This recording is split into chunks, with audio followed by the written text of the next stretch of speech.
Hi viewers, ഇന്ന് നമ്മൾ ഉണ്ടാക്കാൻ പോകുന്നത് കൊഴുക്കട്ടയാണ്.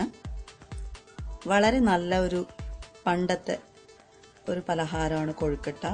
അതിനു വേണ്ടിയിട്ട് നമ്മൾ അരിപ്പൊടി ഒരു പാത്രത്തിലെടുത്തു. അതിനാവശ്യത്തിന് ഉപ്പ് ചേർത്ത് കൊടുക്കാം.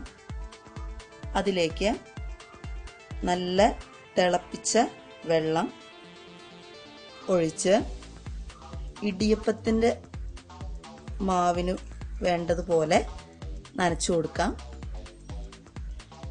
ഇപ്പോൾ നമ്മുടെ മാവ് നന്നായിട്ട് അതിൻ്റെ ഉണ്ടയ്ക്ക് ആവശ്യത്തിനായിട്ട് പാകമായിട്ടുണ്ട്.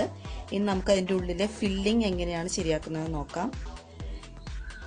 അതിൻ്റെ ഫില്ലിങ്ങിന് വേണ്ടിയിട്ട് തേങ്ങ നന്നായിട്ട് ചിരകിയെടുത്തത് അരമുറി, ശർക്കര ചിരകിയെടുത്തത്, ഏലക്ക 1, ജീരകം പൊടിച്ചത്.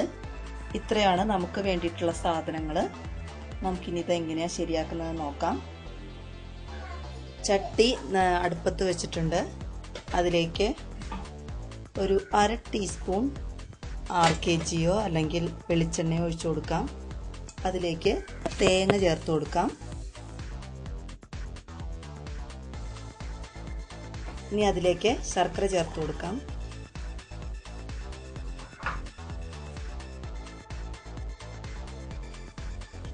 ഒരു 1/4 ടീസ്പൂൺ ജീരകം പൊടിച്ചത്, ഏലക്ക നന്നായിട്ട് പൊടിച്ചത്. നന്നായിട്ടൊന്ന് വഴറ്റിയെടുക്കണം. അങ്ങനെ നമ്മുടെ കൊഴുക്കട്ടയുടെ ഉള്ളിൽ വെക്കാനുള്ള ഫില്ലിംഗ് റെഡി ആയി കഴിഞ്ഞു. ചെറിയൊരു ബ്രൗൺ നിറമാണ് അതിൻ്റെ കണക്ക്. ശർക്കരയോ പഞ്ചസാരയോ ഏതിട്ട് വേണമെങ്കിലും ചെയ്യാം.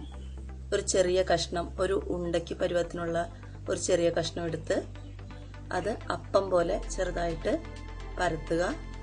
അതിനുശേഷം അതിൻ്റെ ഉള്ളിലേക്ക് ആവശ്യത്തിന് ഫില്ലിംഗ് നിറച്ചു കൊടുക്കുക.